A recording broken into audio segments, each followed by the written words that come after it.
هي كتقول لهم سكينه كون قرات اندي، وانا كنجاوبها كنتي كملتي قرايتك بحال سكينه، وراك دابا راك بحال سكينه كتشرطي تجيبي حكيمي، تجيبي اللي بغيتي، تختاري بحال مرات جيف بيزوس تجيبيه كيف ما كان وتشرطي ويكون عنده سيد، يكون سيد سيدو.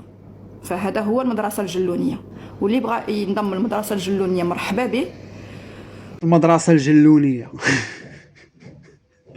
خاصك تعرف يا اختي واحد النسبة ديال الايغو عندك راه طالعة بزاف.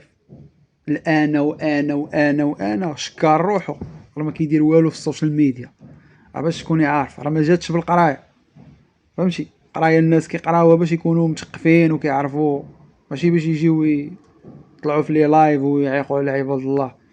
راه كنعرف انا الناس واصلين شي مستويات في القرايه انت قدامهم ما كتسوي حتى بصله، وما عمرهم خرجوا قالوا هادشي، ما عمرهم خرجوا السوشيال ميديا وقالوا انا قاريه وشاده اعلى معدل في الباك في المغرب وهادي وهادي وهادي. والله راه ما جاتش اختي بحال ما هكا. الانسان اللي كيبغي يدير البوز كما كتقولي نتيا باغا ديري البوز، ماشي بهاد الطريقه، خاصك ديريها بواحد الطريقه اللي زوينه تخلي الناس انهم يبغيوك، انهم يحبوك لله في سبيل الله. ما تصنعي عليهم، ما تعيقي عليهم، ما تبقاي تقول لهم انا وانا وانا وانا، فهمتي؟ الناس شنو ولاو كيبغيو هاد الوقت؟ يبغيو الانسان اللي كيكون محترم ومؤدب ومتخلق، فهمتي؟ وما كيتصنعش وتيقول داكشي اللي كاين في قلبه.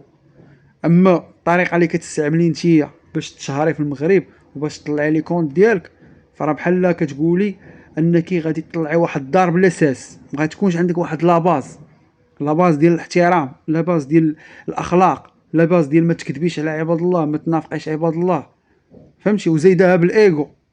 اختي كنصحك نصيحه لوجه الله، سيري شوفي لك شي طبيب نفساني تعالجي قبل ما يفوت فيك الفوت وتندمي على حياتك.